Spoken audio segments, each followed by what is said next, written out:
이하여 내가 지극히 높으신 이의 선지자라 일컬음을 받고 주 앞에 앞서가서 그 길을 준비하여 주의 백성에게 그 죄사함으로 말미암은 구원을 알게 하리니 이는 우리 하나님의 긍휼로 인하며 이로써 돈 은혜가 위로부터 우리에게 임하여 어둠과 죽음의 그늘에 앉은 자에게 비치고 우리의 발을 평강의路로 인도하시리로다 하니라. 안과 사람이 심령이 강하여짐이 이스라엘에게 나타나는 날까지 이들에 있으리라. 아멘. 요한이 오늘 난지 8일째 되는 날입니다. 이름이 지어졌잖아요. 할례 받는 날 이름 줍니다. 그리고 아브라함이라는 새 이름을 주실 때 아브라함에게 하나님이 사명을 주신 것처럼 요한은 그 아버지의 입술을 통하여 하나님 주신 사명이 선포되었습니다. 이하여 내가 지극히 높으신 이의 선지자라 일컬음을 받고 주 앞에 앞서가서 그 길을 준비한다. 이것이 요한이 앞으로 살아갈 길입니다. 지극히 높으신 자 하나님이시죠. 우리 고향에 엘리온이라고 그럽니다. 높은 것 중에 높으십니다. 가장 높으십니다. 우리 한자 표현이 참 좋아요. 지극히 높다.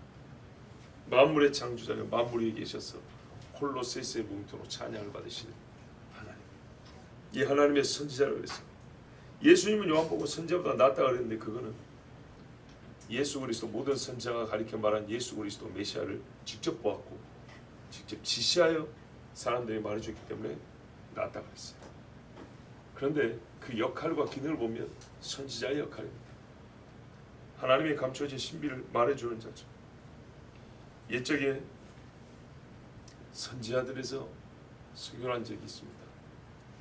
18년 동안 그렇게 기억하는데요. 17년인가 18인가. 왜 선지자가 유독 왕정시대에 그렇게 많은가? 이스라엘의 왕들이 다스리기 시작하면서부터 선지자가 엄청나게 많아졌는데 본격적으로 선지자의 사역은 모세도 선지자고 아브라함도 선지자를 불렸지만 본격적인 소위 선지자 시대를 연 사람은 사무엘인데 왜 그렇게 됐을까에 대해서 말씀을 전한 적이 있어요. 하여튼 종합적으로 볼 때 선지자는 제사장이 똑바로 자기 일을 했으면 선지자가 굳이 나올 필요가 없습니다. 제사장이 평시하는 일이 중보자의 역할로 하면서 하나님 말씀을 가르치는 역할입니다. 가르치고 재판하는 일을 선지자입니다. 즉 제사장입니다. 말씀에 관한 책무가 원래 제사장에게 맡겨졌습니다. 그런데 가만 보면 왕정시대에 왕들만 타락한 게 아니라 제사장이 같이 타락합니다.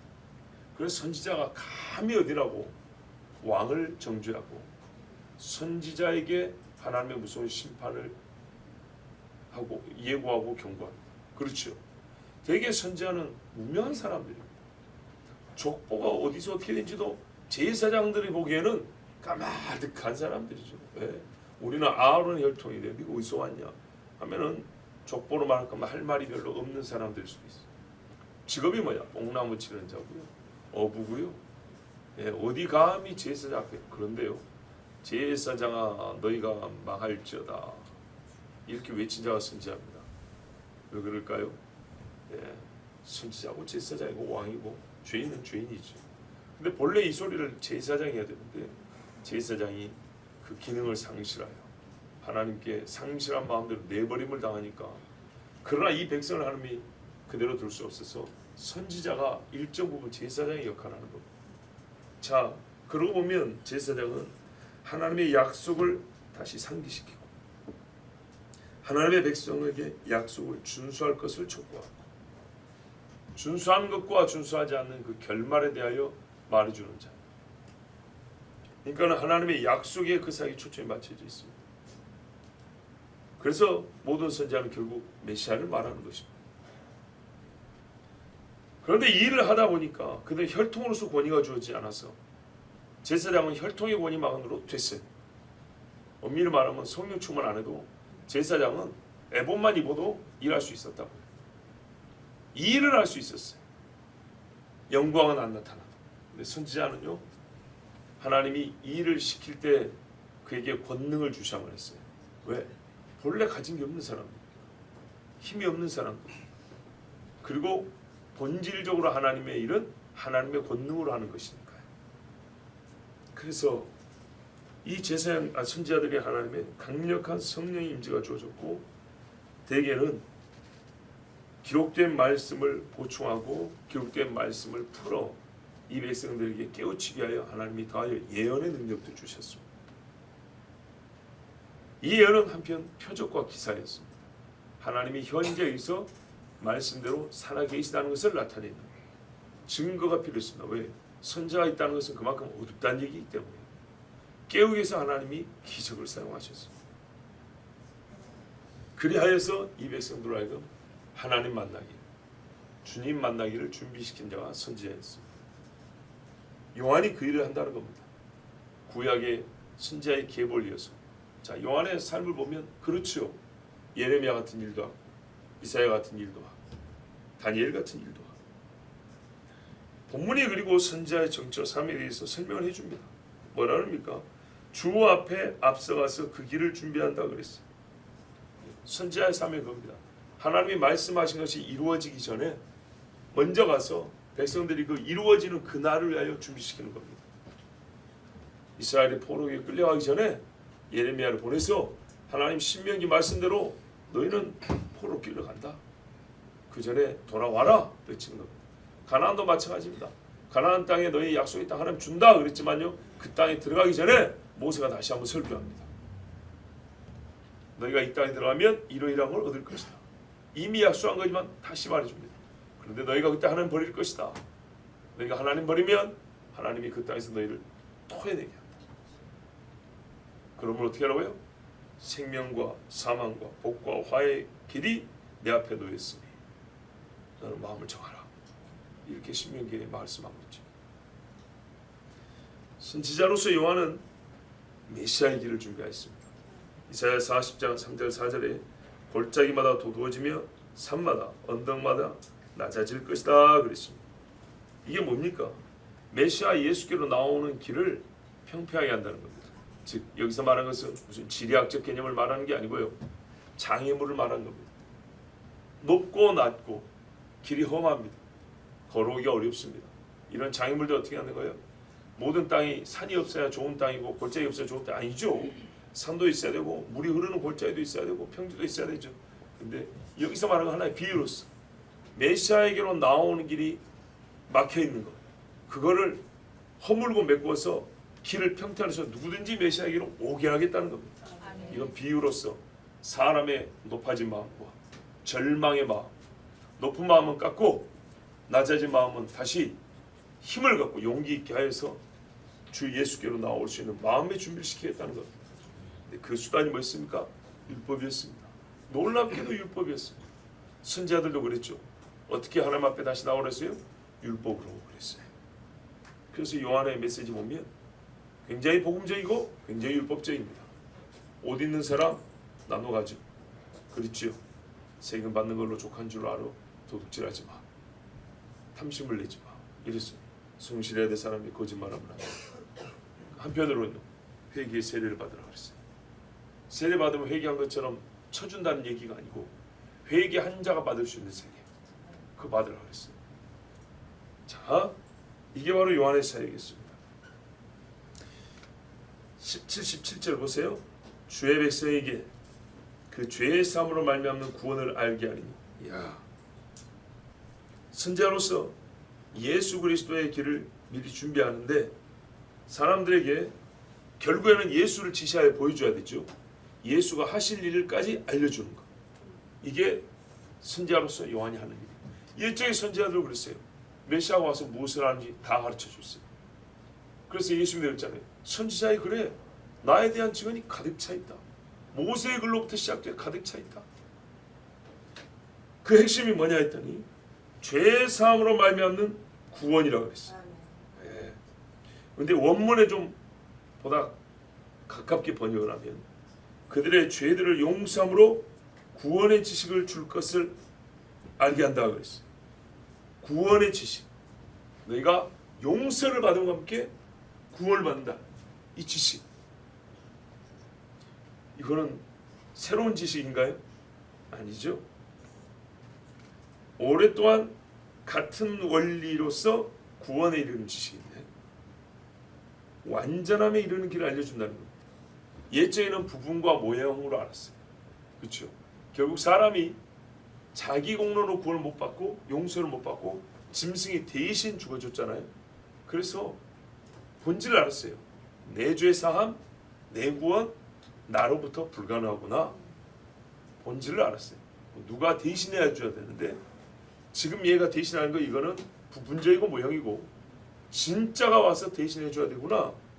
그런데 요한이 한 일은 뭐예요? 옛적에 선지자부터 한 일인데 요 지식을 완전하게 해주세요. 옛적에는 제사장들도 양 가지고 와라, 소 가지고 와라 그랬어요. 지금은 요한이 말했어요. 보라 그랬어요. 세상 죄를 짊어지고 하는 하나님의 어린 양이로다. 정확하게 가르쳐 줬죠. 그래서 그 지식을 완전하게 줬어요. 죄를 용서함으로 구원에 이르는 지식. 이것을 백성들에게 말하여 또한 그 용서받게 하는 자, 죄의 사함을 주는 이가 누군지를 시시하게 가르쳐주는 이 일을 요한이 선지자로서 감당한 일이었어요. 자, 요한이요. 그래서 이렇게 외쳤어요. 이 일을 하기 위해 외친 말이 이거예요. 회개하라. 죄 용서를 어떻게 받아요? 회개하라. 구원은요, 우리가 하나님 나라에 들어가는 거죠. 하나님의 나라가 가까이 왔느니라. 천국이 가까이 왔느니라. 그러면 회개는 어떻게 해야 됩니까? 할 때 요한은 또 이렇게 말했어요. 무엇이 회개냐 할 때 회개에 합당한 열매가 있어라. 회개에 합당한 열매를 맺고 속으로 아브라함이 우리 조상이라고 말하지 말라 그랬어요. 아무 소용없는 짓 하지 말고 정말로 너희 마음이 진실하게 하나님께 돌아왔으면 증거가 있어야 한다 그랬어요. 우리 삶에서 진실한 것 중에 증거 없는 것 하나도 없어요. 그렇죠. 진실한 것 중에 증거 없는 것 없어요. 세수하면 눈곱이 떨어져 나가고요. 세수하면 눈곱 붙어 있어요. 진실합니다. 요한은 사람의 죄가 얼마나 무서운 파괴력을 가지고 있고 인간의 운명이 어떤 결과를 가져오는지를 말했어요. 도끼가 이미 나무 뿌리에 놓였으니 찍혀 불에 던지우리라. 이게 현재 너희의 상태니라. 모든 인간은 이렇다고 말해줬어요.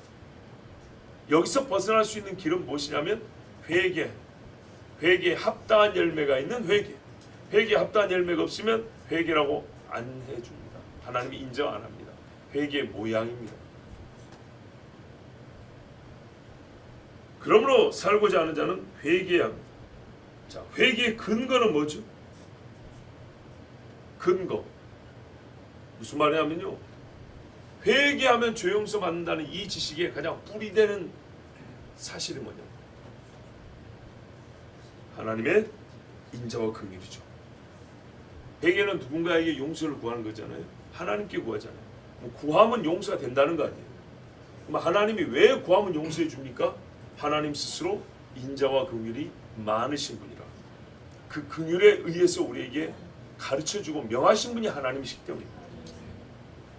회개의 전제는 무엇이냐면 죄가 무엇인지에 대한 인식과 자기 행위가 죄라는 지식, 이를 시인하는 마음입니다. 첫째, 내가 죄를 안 지었더라도 죄 자체가 뭔지를 알아야 돼요. 그런데 이 죄를 내가 지었다는 것을 알아야 돼요. 내가 지었다는 것을 인정을 해야 돼요. 인정한다고 해서 회개는 아니에요. 세상에 여기까지 이러면은 그냥 죄를 실토했습니다. 자백했습니다. 경찰서도 이 정도 말하죠. 그건 반성도 아니에요. 그 다음에 뭐 나와요? 그래서 잘못했습니다. 이게 세상 말하면 반성이에요. 회개는요. 하나님 용서해 주십시오. 하나님 용서해 주세요. 이게 회개예요. 그리고 하나님이 죄로 하는 일을 버리겠습니다. 여기까지가 회개라고. 돌아가지 않는 게 회개죠. 그래서 회개의 행위는 입술의 고백과 돌이킨 삶입니다. 자, 회개의 근거는 하나님의 인자와 긍휼이고 회개의 전제는 죄가 무엇이면 내가 죄인한 것을 알고 시인하는 거고 회개의 행위는 그러므로 자기 입술로 고백하고 돌이키는 삶이 있어요. 다만 하나님은 그러면 회개한다고 해서 죄가 없어지냐? 그렇지는 않죠. 죄를 어떻게 해요? 회개한 자에게서 다른 얘기로 옮기시죠. 공의의 하나님은, 긍휼의 하나님은 죄의 값을 받으시되 회개하는 자가 아닌 다른 얘기서 받습니다. 이게 바로 회개가 받아들여질 조건입니다. 회개한 자의 죄를 대신 짊어질 자를 하나님이 요구하십니다. 근데 그 대신 짊어질 자를 사람이 내놓을 수 있나요? 없지요. 기껏 소와 양이었습니다. 메시아가 필요합니다. 이분은 하나님께서 보내신 그 아들 독생자 예수 그리스도입니다. 회개가 받아들여질 조건으로서 나로서는 할 것을 다했다 하더라도 대속자가 없으면 회개는 안 받아들여집니다. 그래서 하나님께서 마지막 조건인, 어떤 의미에서는 근본적 조건인 메시아 예수 그리스도를 이 땅에 보내셨습니다. 여기까지 가르쳐주는 것이 선지자로서 요한이 하는 일입니다. 보세요. 죄사함으로 말미암는 구원을 알게 한다. 이게 선지자입니다. 여러분, 내가 집에서 선지자라고 생각하십니까? 그럼 이 지식을 가르쳐야 돼요. 본래 그런데 이거를 모형으로 이미 행했던 제사장이 얼마나 더 잘 알겠습니까? 그렇지 않아요? 엄밀히 말해서 선지자는 말하는 자지만 제사장은 말하면서 실제로 몸을 보여준 자 아닙니까? 그래서 제사장이 원래 이걸 가르치는 거예요. 각 집에서 내가 영적 제사장으로 생각하는 분 계십니까? 그러면 요한처럼 말해야 합니다. 이 지식을 반드시 가르쳐야 합니다. 아버지는 앉았을 때든지 일어날 때든지 누웠을 때든지 길을 갈 때든지 하나님 말씀을 강론하라 그랬어요. 그 핵심이 바로 이겁니다. 78절 보면 이는 우리 하나님의 긍휼로 인함이라 그랬어요. 매우 중요한 말씀이죠. 아까 제가 뭐라 그랬죠? 회개의 근거가 뭐라고요? 하나님의 인자와 긍휼이라 그랬죠. 예, 맞습니다. 언제나 그리스도인이라면 항상 믿고 시인해야 될 사실. 구원은 사람에서 나지 않냐고 오직 하나님께로부터 나온다. 근데 이 하나님께로부터 나온다는 말을 좀 구체적으로 알아야 합니다. 그렇지 않습니까? 구체적으로 알아야 합니다. 쌀이 농부에게서 나온다. 이거하고 쌀이 농부에서 나온다는 게 딱 거기까지만 하는 거고, 쌀이 농부에서 나온다는 말이 무슨 말이야? 하니까 농부가 벽시로부터 시작해서 수확하기까지 과정을 말하는 것. 이건 완전히 다른 이야기죠. 자, 보세요. 하나님의 의해서 구원이 이루어진다. 구원이라는 역사는 하나님의 능력으로 이루어진다. 맞죠? 행하실 능력이 있는 자가 작정을 합니다. 여러분, 능력이 없는 자가 작정한 것은 망상에 불과하죠. 그냥 꿈입니다. 그런데요, 능력이 있는 자가 작정하는 것은 말 그대로 실제 계획이 됩니다. 행하실 능력이 있는 하나님께서 구원을 작정하셨고, 이 작정이 어디서 나왔냐 했더니 본성의 선하심으로 하나님께서 의지를 가지사 이루어진 겁니다. 자, 이 순서를 다시 정리해 드릴게요. 하나님은 본질로서, 즉 하나님 자신을 규정하는 본질로서 그만이 갖고 계시는 고유한 속성이 있습니다. 우리가 보통 본성이라 말하는데요, 이게 좀 부정한 표현입니다. 하나님만이 갖고 있는 어떤 성질입니다. 요게 없으면 하나님의 존재 자체가 부정되어 버리는 겁니다. 그래서 하나님은 사랑이 크시다가 아니라 사랑이시라 그랬다 했죠. 항상 말씀드리죠. 하나님이 사랑이라 그랬다. 근데 사랑이라는 개념이 하나님이냐? 그건 아니에요. 하나님과 함께 사랑이 존재했고, 사랑 있는 분으로, 사랑을 하는 분으로 하나님이 원래부터 존재하셔야 했어요. 영원부터. 그래서 사랑은 하나님의 속성이면서 하나님의 본질이에요. 본질이 빠져버리면 하나님이 아닌 거예요. 그래서 하나님의 모든 속성은 하나님의 본질입니다. 하나님이 갖고 있는 성질은 하나님 그 자신이라 이 말입니다. 자, 하나님의 본질로서 속성인 긍휼.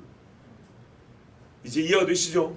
하나님은 존재하면서부터 긍휼을 갖고 계십니다. 긍휼이라는 성질을 갖고 계신 분이에요. 이게 없으면 하나님이 아니에요. 하나님이 살다가 누구한테 배워갖고 긍휼을 가지게 된 게 아니에요. 하나님이 한 1000만년쯤 지내오시다가 내 스스로 뭐가 좀 부정한 것 같아. 뭘 채우지? 나는 스스로 부정을 채울 능력이 있잖아. 내가 뭘 부정하지? 아, 긍휼이 나에게 부정하네. 이렇게 채운 분이 아니에요. 존재와 함께 긍휼을 가진 분. 이 속성의 긍휼이 죄인을 구원할 의지를 발생합니다. 이 속성에서부터 의지가 나옵니다. 여러분 보세요. 선한 마음을 가진 사람이 남을 돕고자 하는 의지가 나오죠. 악한 마음을 가진 사람은 남의 것을 뺏고자 하는 의지가 나오죠. 그 다음에 어떻게 해요? 이 의지를 작정을 하죠. 하나님의 속성인 긍휼이 죄인을 구원할 의지를 발생시키고 속성에서부터 자연스럽게 의지로 나옵니다. 그 쌓은 것에서 나온 것처럼 하나님의 긍휼한 속성에서 의지가 나옵니다. 이 의지는 하나님의 전지전능한 능력으로 죄인을 구원할 작정을 하겠습니다. 어떤 다른 것에 도움이나 간섭 없이 오직 자기 의지와 능력과 지혜로 아름답고 선한 피조물을 만드신 것처럼 주 예수의 구속사역과 성령의 새롭게 하심으로 새 피조물을 만들기로 하나님이 작정을 했습니다. 그런데 이 작정은요, 창조보다 앞선 시작을 갖고 있습니다. 창조도 하기 전에 하나님의 이 긍휼의 속성에서 죄인을 구원할 의지를 가지고 의지를 실행하겠다는 뜻을 세워버립니다. 성경에 에베소서 1장 3절에서 11절 이 말씀이 잘 나와 있는데요. 여러분은 눈을 읽으시고 제가 한번 읽어드리겠습니다. 에베소서 1장 3절 이하입니다. 찬송하리로다 하나님 곧 우리 주 예수 그리스도의 아버지께서 그리스도 안에서 하늘에 속한 모든 신령한 복으로 우리에게 복 주시되. 자, 이 부분 중요하다고 옛날에 설교했었습니다. 보세요. 하늘에 속한 모든 신령한 복을 그리스도 안에서 준다고 했어요. 그런데 이후에 보면 구속입니다. 예정하여 구원하는 겁니다. 근데 창세전부터 그리스도 아니라 했으니 예수께서 그리스도의 사역을 할 것은 창세전부터, 즉 중보자 사역할 것은 창세전부터 정해졌고, 그 중보자가 있음으로 말미암아 중보자 안에서 구원받는 자들이 예정이 될 수 있었던 겁니다. 4절입니다. 곧 창세전에 그리스도 안에서 우리를 택하사 우리로 사랑 안에서 그 앞에 거룩하고 흠이 없게 하시려고 그 기쁘신 뜻대로 우리를 예정하사. 자, 첫 번째, 그 기쁘신 뜻대로 우리를 예정하사. 뜻이 앞에 있죠. 예수 그리스도로 말미암아 자기 아들들이 되게 하셨으니 이 최종 목적은 뭐예요? 이는 그의 사랑하시는 자 안에서 우리에게 거저 주시는 바 그의 은혜의 영광을 찬미하게 하려는 것이라. 다시 설명합니다. 우리가 그리스도 안에서 그의 은혜의 풍성함을 따라 그의 피로 말미암아 구속과 죄의 사함을 받았으니 이는 그가 모든 지혜와 총명으로 우리에게 넘치게 하사 그 뜻의 비밀을 우리에게 알리셨으니. 자, 이게 어떻게 된 것이냐 하고 알려줬는데 곧 그 기쁘심을 따라 그리스도 안에서 때같이 한 경륜을 위하여 예정하신 것이니. 얘도 보니까 그 기쁘심을 따라 예정이 첫 번째 5절 보면 그 기쁘신 뜻대로 맞죠? 9절에 그 기쁘심을 따라 10절입니다. 하늘에 있는 것이나 땅에 있는 것이 다 그리스도 안에서 통일되게 하려 하심이라. 모든 일을 그 마음의 원대로 역사하신 자의 뜻을 따라 자기의 원함 뜻을 따라 우리가 예정을 입어 그 안에서 기업이 되었으니. 다시 한번 최종 목적입니다. 이는 그리스도 안에서 전부터 바라던 우리로 그의 영광의 찬송이 되게 하려 하심이라. 아멘. 자, 이 말씀에서 확인된 것, 중요한 것을 제가 짚어드립니다. 예정은 하나님의 뜻에 따라 이루어졌다 했습니다. 이 뜻에는 아들을 그리스도로 보내어 죄인을 구원하심이 포함되어 있고요. 독생자를 그리스도로 삼으신 일은 창세전에 있었기 때문에, 즉 죄인의 구속자로 정하심이 창세전에 있었고, 그 창세전의 구속주 안에서 우리를 어떻게 했다고요?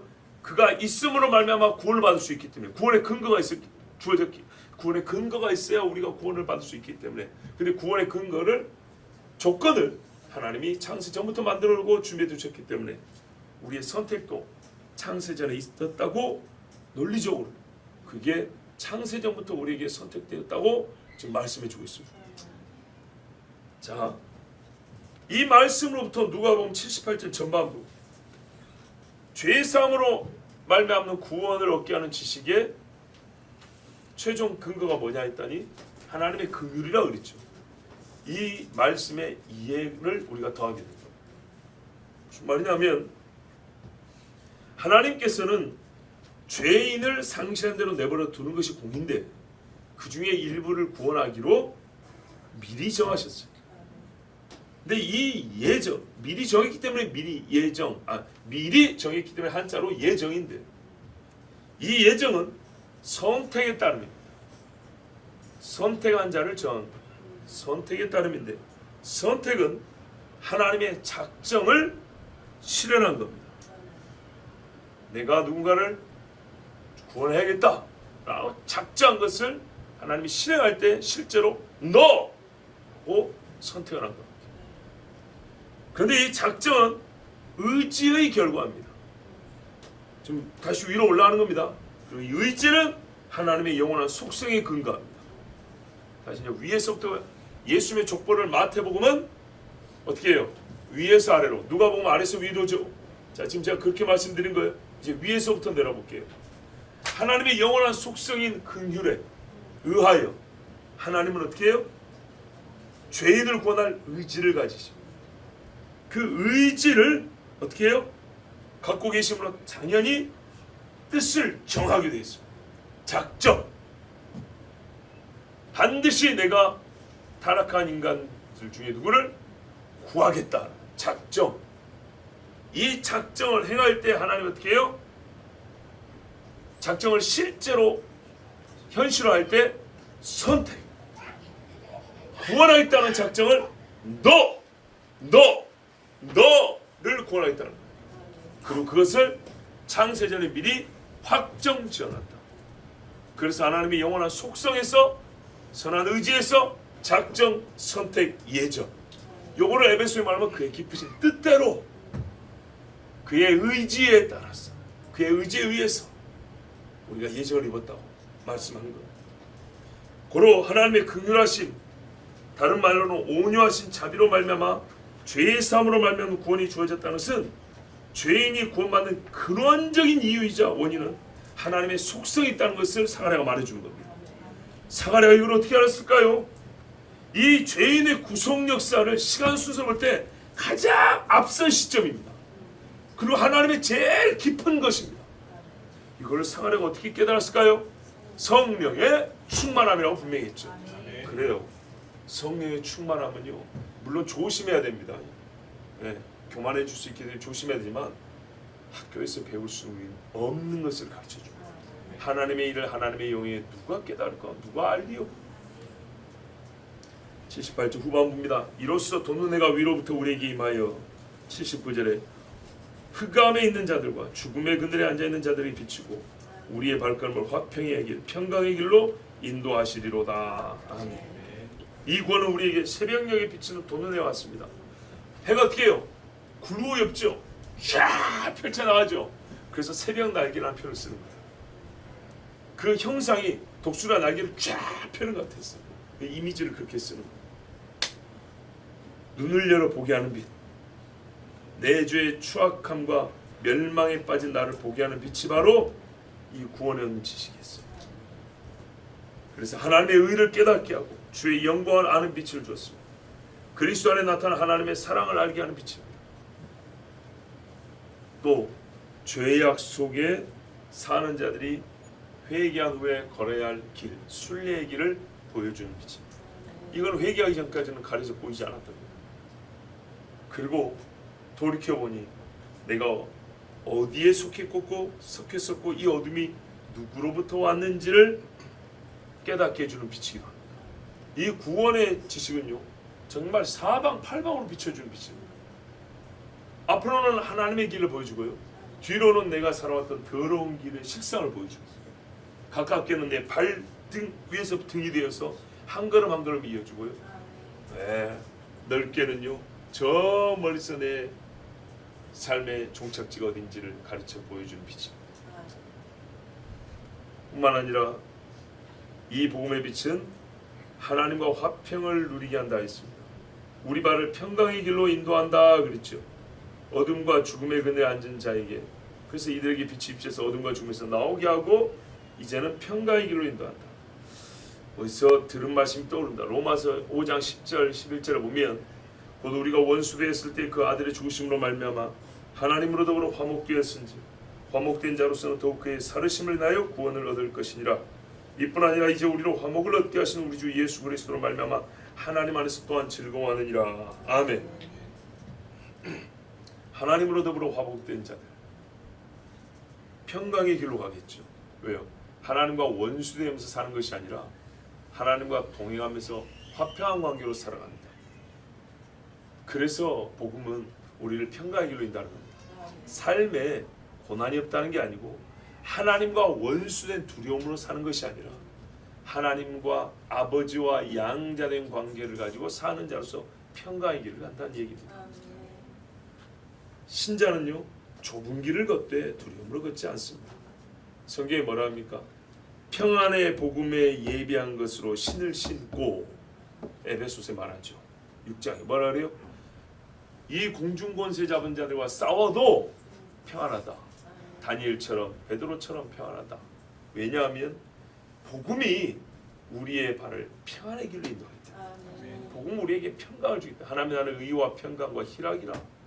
실제로 복음이 있으면요, 우리가 걱정하면 오히려 평시에 두려워합니다. 내가 순교할 수 있을까? 근데 막상 그 자리에 가면 하나님이 생각지도 못한 평안을 주신단 말이죠. 베드로가 옛날에는 예수 부인하고 죽을까봐 벌벌 떨었는데 내일 사형이라고 옥에 넣어놨는데도 잘 자잖아요. 놀랍지 않습니까? 이게 하나님의 복음의 능력이고 복음의 빛입니다. 이것이 바로 여기까지 가르쳐주는 것, 이 빛이 누구다고 말해주는 것, 이게 선지자하는 일입니다. 하나님께서 분부하신 일로서 생명과 사망에 관한 모든 일에 관한 지식을 자기 입에 채워서 사람들에게 남김없이 아낌없이 말해주는 자, 이게 선지자요 또 사도입니다. 베드로와 제자들이 옥에 갇혔을 때 뭐라 했어요? 천사가 나타나서 너희가 보고 들은 일 가서 다 말하라. 이 생명의 복음을 다 말하라. 그리고 문을 열어줬잖아요. 이게 증인이 하는 일입니다. 80절입니다. 아이가 자라며 심령이 강해지며 이스라엘에 나타날까지 빈들이 있습니다. 자, 이렇게 해서 요한에 대한 이 아이에 대한 예언은 끝났어요. 이제 요한의 어린 시절입니다. 이 예언을 듣고 자란 아이가 어떻게 컸는가? 한 줄이지만 참 많은 걸 보여줍니다. 요한은요 빈들에 오랫동안 있었습니다. 우리 흔히 말하는 광야죠. 이곳에 있을 때 무슨 일이 일어나냐 했더니 요한의 심령이 강해졌어요. 보통 사람들은 빈들에 있으면 두려움과 공포에 거의 정신병이 들 건데 요한은 반대로 심령이 강해졌어요. 이 심령이 강해지는 것은요 앞절과 연관해 볼 때 주의 길을 예비하는 자의 필수 조건이에요. 이게 구비되어 있지 않으면 주의 길 예비한다고 나설 수가 없어요. 말씀드렸잖아요. 우리 목회자의 경우도 갖춰갖고 와야 될 게 있고 사역을 하면서 채워지는 게 있다. 요한이 들에서 사람들 앞에 나타나기 전까지 이스라엘에 나타난 날까지 그랬죠. 이스라엘에 나타난 날 하나님이 정한 그때가 이르기까지 그는 빈들에서 심령이 강해지는 훈련을 하나님께 받았어요. 우리는 신학교 3년 4년을 그 훈련이라고 생각하지만 실제로 사역을 해보면 그렇지 않습니다. 그거는 훈련 중에 매우 작은 부분입니다. 그리고 여러 영역 중에 한 가지 영역에 불과합니다. 빈들은 또한 심령이 강해짐의 최고의 환경입니다. 하나님은 어떤 환경에 있어도 기도하게 만들 수 있습니다. 극장에서 그 시끄러운 소리를 들으면서도 혼자 기도하게 만들 수 있어요. 사람들이 다 밥 먹는데도 자기 배에 꼬르 소나 나지만 그걸 이겨내고 기도하기도 할 수 있어요. 그러나 하나님은 최적을 아세요. 백성이 다 보는 데서 하나님이 돌판에 글을 새겨줄 수 있어요. 얼마나 신비로웠겠어요. 근데 그건 하나님이 뜻이 아니었어요. 모세로 올라오라 그랬어요. 모세에게는 하나님의 은혜로서 하나님 보호자를 보는 은혜의 체험을 줬고 백성에게는 한편 그 시간이 시험의 시간이었어요. 심령이 약한 사람, 영이 강해지지 않고서는 영적 전쟁에 나설 수가 없습니다. 요한이 나서는 전쟁이 보통 일입니까? 여러 번 말씀드린 대로 그는 공식적으로 마지막 선지자고 최초의 사도입니다. 예수의 길을 예비한 자니까 선지자고요. 오신 예수를 가장 먼저 지시하여 사람들에게 알려줬기 때문에 사도의 역할입니다. 증언했기 때문에 굉장히 어려운 일입니다. 말라기 이후로 400년 이상 선지자가 없었다고 생각하는 사람들 앞에서 나타나서, 즉 선지자의 말을 400년 동안 못 들은 사람들이 와서 그 무뎌지고 얼어버린 마음을 깨뜨린다는 거, 녹인다는 거 얼마나 어렵습니까? 거기다가 로마의 식민지 생활이니 못된 사람들은 로마에게서나 벗어나게 해달라 그러지 않았겠습니까? 예수님 보고 네가 십자가에서 내려가 봐라 이렇게 말한 것처럼 마귀를 두려워하지 않고 세상 권세도 두려워하지 않는 하나님만을 두려워하는 영을 가진 사람이야 합니다.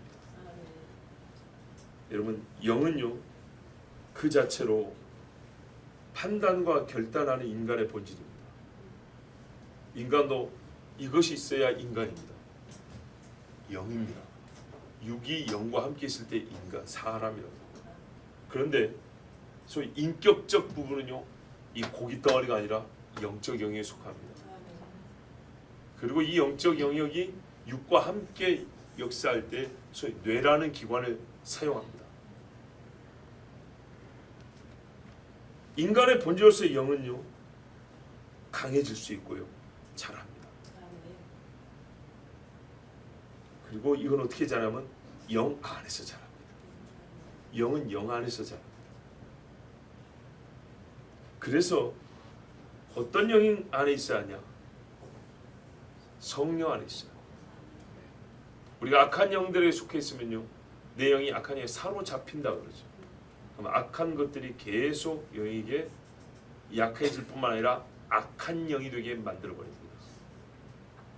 하나님의 본질로서 그 속성이 선한 일을 의지하고 작정한 것처럼 우리 심령 자체가 악해져 버리면 어떻게 됩니까?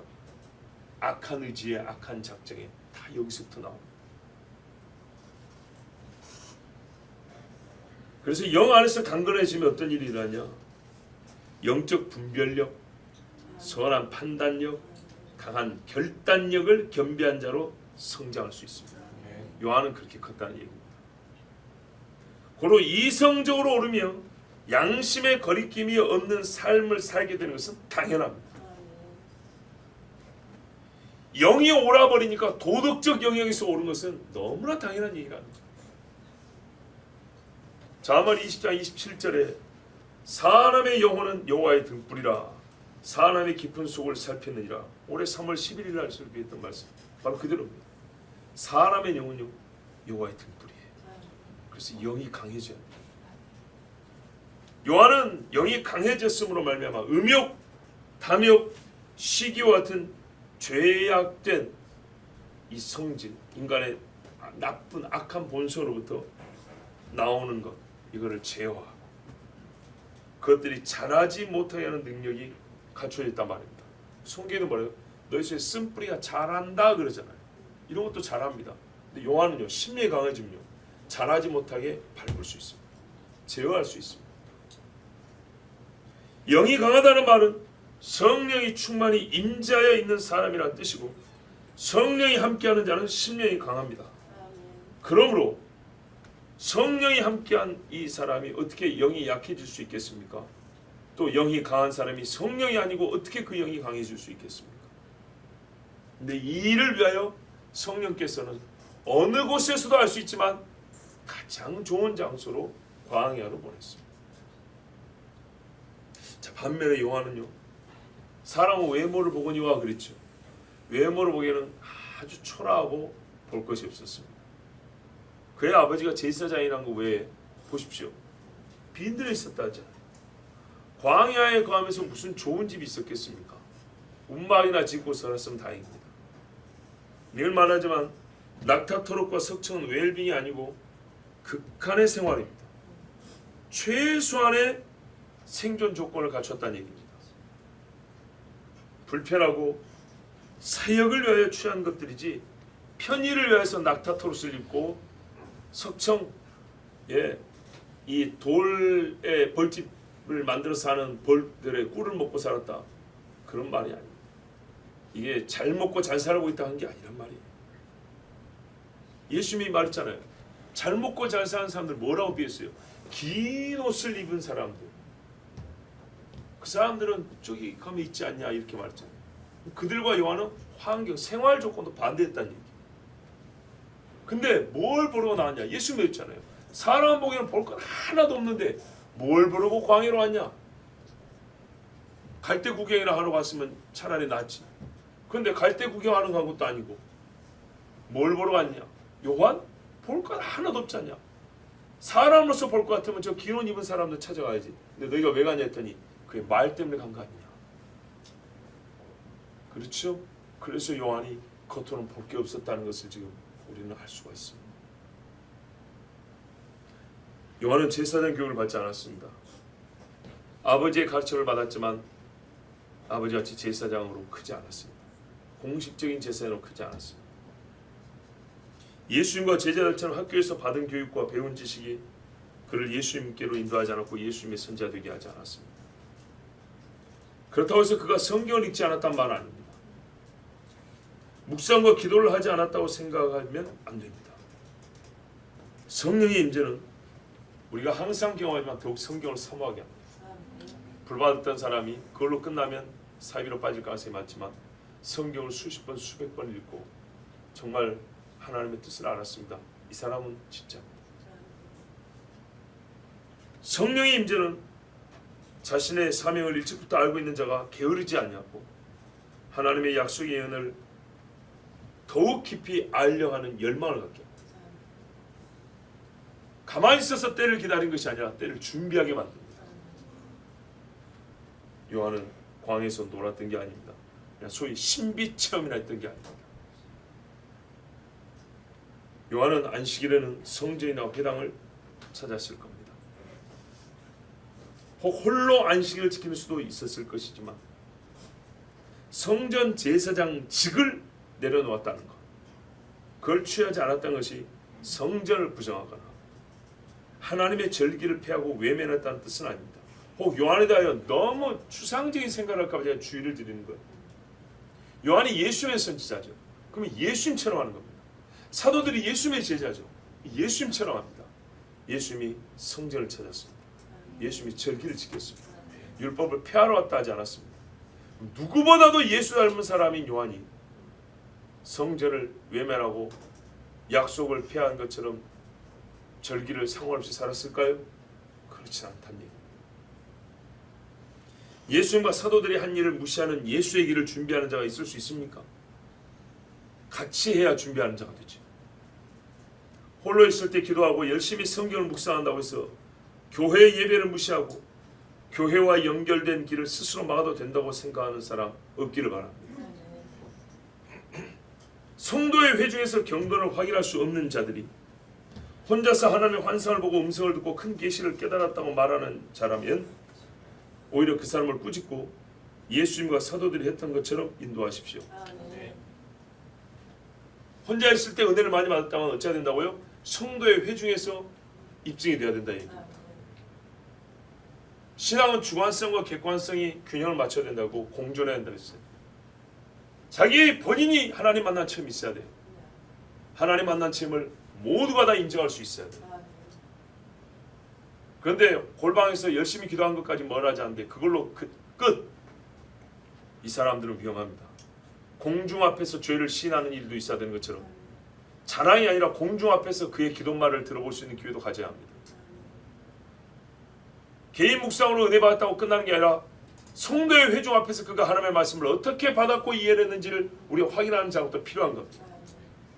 혼자 불받아서 눈은 퀭해 갖고 있고 성경 읽을 때마다 무슨 말인지 이해도 못하는데 나는 목사가 될 거예요. 여러분 보내주겠습니까? 보내줄 수 없죠. 그래요.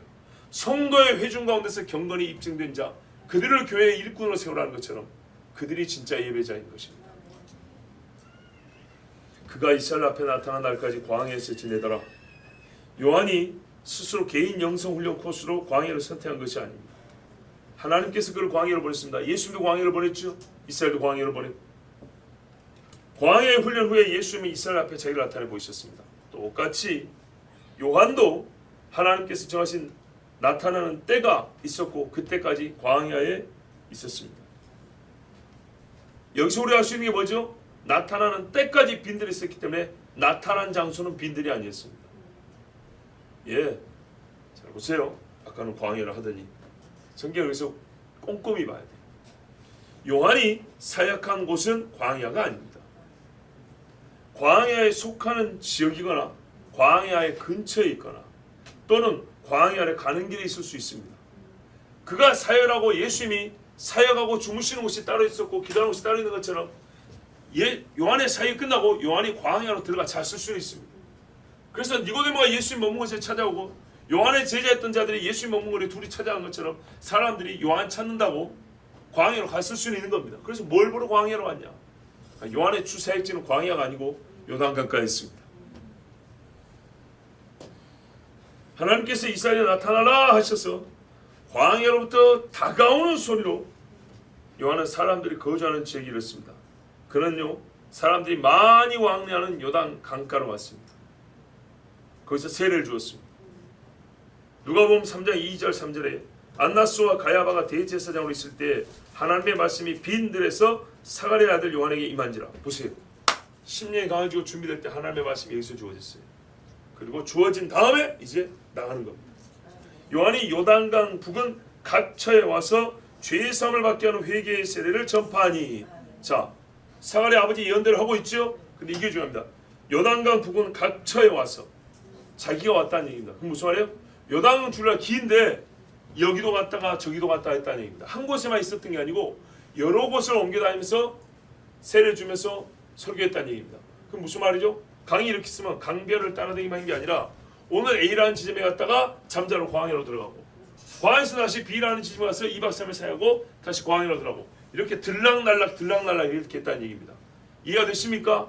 한강, 강병, 잠실에서부터 저기 마포까지 강둑 따라가면서 사역했다 그 말이 아니고 선을 따라간 게 아니라 점을 찍고 다녔다는 얘기죠. 광야로 들어가 살고 먹고 자고 기도하고 다시 사역하러 요단강으로 나오고 오늘은 여기로 왔다가 내일은 저기로 갔다가.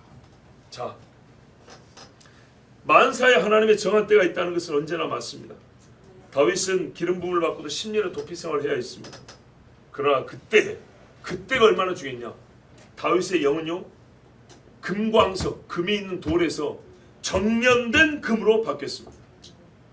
금이 박혀있는 돌이 아니라 정련된 말 그대로 정금이 되었다고요. 강한 무쇠가 아니라 연마된 검이 되었습니다. 이 차이를 이해하시겠죠? 요셉이나 요한이나 예수는 나이 30이 되었어야 세상에 드러난 주의 종들이었습니다. 하박국 선지자가 말하죠. 이 묵시는 정한 때가 있나니 그 종말이 속히 이르겠고 결코 거짓되지 아니하리라. 비록 더딜지라도 기다리라. 지체되지 않고 정령하리라. 이 말씀과 같이 주의 때가 되매 감추었던 말씀도 드러나고 준비시켜둔 종들도 나타나서 그들의 일을 하였습니다. 앞으로도 여전히 그러합니다. 이제 1장을 마치면서 시간이 좀 가지만 두 가지를 여러분에게 기억시켜드리고 싶습니다. 첫 번째는 요한이 출생하고 아직 예수님 출생 기록 읽지도 전입니다만 요한의 출생까지만 보더라도 또 그가 자란 이야기만 읽었더라도 우리는 사실 어마어마한 초자연적 사건들을 지금 보아왔습니다. 자, 이 말은 무슨 말이냐? 요한이 복음을 아니고 복음을 준비하는 자임에도 불구하고 기적이 엄청나게 많이 일어났다는 얘기입니다. 즉 복음의 시작부터 하나님은 기적을 행하셨습니다. 복음이 우리에게 나타나고 들려질 때마다 또한 엄청나게 많은 기적, 놀라운 표적으로서 기적을 행하셨습니다. 이 초자연적 사건 기적을 축기와 신유로만 국한하면 안 됩니다. 하나님의 아들이자 권능 있는 자로 하나님의 아들이라고 불리는 또 다른 자도 있어요. 누굽니까? 천사입니다.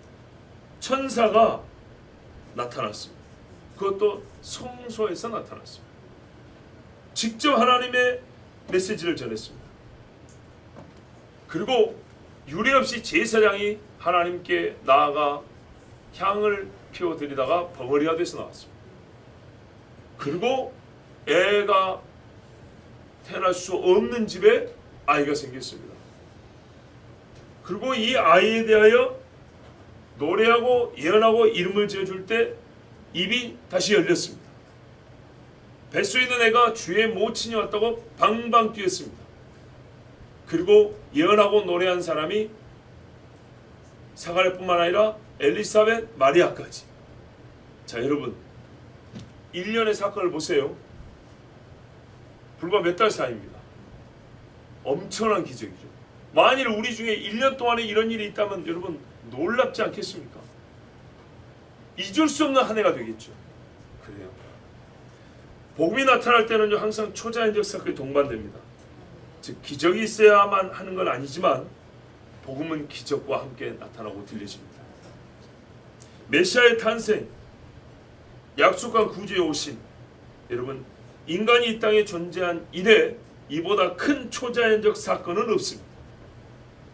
섭리 정도가 아니라 무에서 유를 창조한 것 같은 사건이 이 땅에 발생할 것입니다. 곧 그 일을 미리 보여주고 알려주는데 초자연적 사건이 아니고서 어떻게 그 일을 알려줄 수 있겠습니까? 그러니까 인간이 경험해보지 못한 가장 놀라운 신비의 초자연적 사건, 즉 신성의 나타남이 우리에게 주어질 것인데 이거를 미리 알려주는 사건은 신성이 묻어있지 아니하고 하나님의 권능이 나타나지 않고 그걸 알려주고 지시해줄 수 있을까요? 불가능하다는 얘기입니다. 작지만 예수 그리스도의 오심보다는 작지만 동일 본질의 사건으로서 보여주고 들려주어야 일어날 일의 정체를 알 수 있습니다. 보세요. 메시아가 오기 전에 메시아의 길을 준비하는 자에게 이런 기적들이 하고 이런 표적들이 나타났을 때 메시아가 직접 왔을 때 일어날 일에 대한 이해가 바르게 된다는 얘기입니다. 그걸 받아들일 준비가 된다는 얘기입니다. 여러분, 우리는요 신앙으로서 항상 기적을 추구하지는 않지만 기적을 표적으로, 사인으로, 표로 사용하시는 하나님을 믿고 삽니다. 이 말은 하나님께서 기적이 필요한 곳에 적합한 때에 사용하심을 믿는다는 얘기입니다. 그러면 오늘날도 기적은 있습니다. 본문을 따르면 바로 여기가 지금 기적으로 말씀하셔야 하는 곳입니다. 십계명을 줄 때 하나님의 기적이 나타났어야만 됐습니다. 메시아가 있는 곳, 예수가 일하시는 곳, 바로 여기가요 하나님의 기적이 나타나야 하는 곳입니다. 한번 생각해보세요. 메시아와 기적이 분리되었을 때 인간은 무슨 이해를 갖고 들고 무엇을 믿게 될까요? 하나님의 살아계심을 나타내는 표로서 기적, 하나님의 속성과 계획을 알리는 기적, 이 표가 메시아와 같이 연합되어 나타나야지. 이게 분리되어 나타나면 과연 그것은 어디에 쓸모가 있는 것입니까? 그러므로 메시아가 오심을 준비하는 이때로부터 하나님의 기적은 다시 시작됐습니다. 그렇다면 메시아가 다시 오실 때 성령의 피와 불과 연기로다. 하늘의 징조와 땅의 이사가 나타날 것이며 예루살렘의 선지가 나타나서 하늘로 불이 떨어지게 할 것이며 여러분 당연한 일이 아닙니까?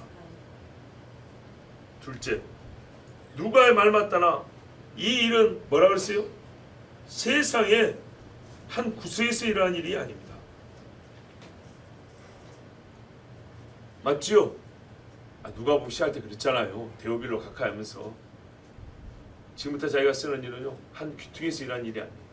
그러나 여러분 이 말의 차이를, 이 어감의 차이를 잘 캐치하시기 바랍니다.